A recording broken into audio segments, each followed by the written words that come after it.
Oui, Monsieur Emmanuel, je voudrais un peu savoir, vous qui êtes à Kinshasa, vous dites que vous êtes en communication avec ceux qui sont au front et sur place à Kinshasa. Moi, je suis à Lubumbashi.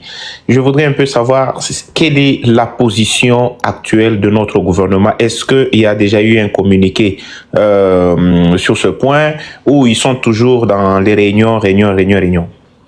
Merci beaucoup, Papa Serge. Il y a eu trois communiqués. Le premier, c'est celui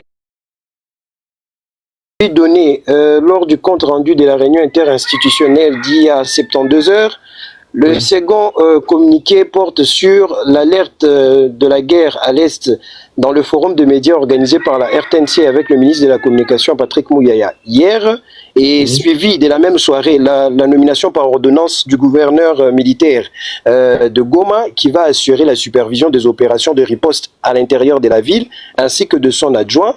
Et le troisième communiqué, c'est celui qui vient encore de revenir cette matinée sur l'allocution du chef de l'État qui va intervenir incessamment, qui interviendra bientôt là. Je crois que c'est aujourd'hui parce que nous avons entendu déjà 48 heures, mais c'est aujourd'hui que le chef de l'État va prendre langue avec la population. Ça, nous espérons en tout cas, parce qu'un communiqué peut aller dans le sens contraire de la non-exécution de cette même information.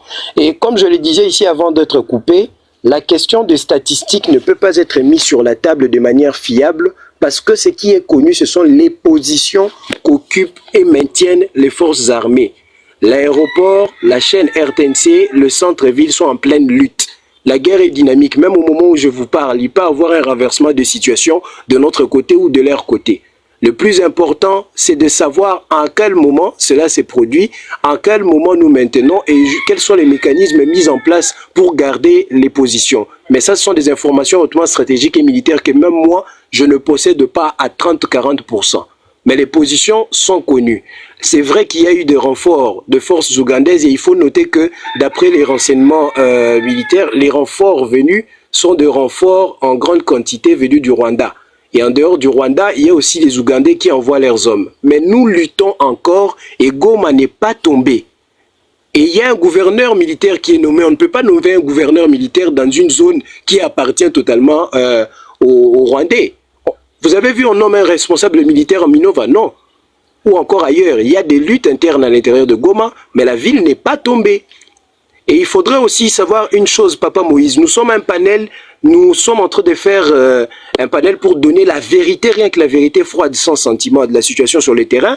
Mais en même temps, il faut savoir que le seul front où le FARDC sont en train de combattre, c'est pas seulement Goma. Il y a aussi à l'intérieur du territoire rwandais, là où nous combattons. Donnons un aperçu de la guerre qui ne tourne pas seulement sur Goma. Goma peut être la priorité de leur passer notre territoire, mais après Goma, il y a aussi le front qui se déroule à Gisenyi, à Rubavu et... Ibis TV, créé pour inspirer.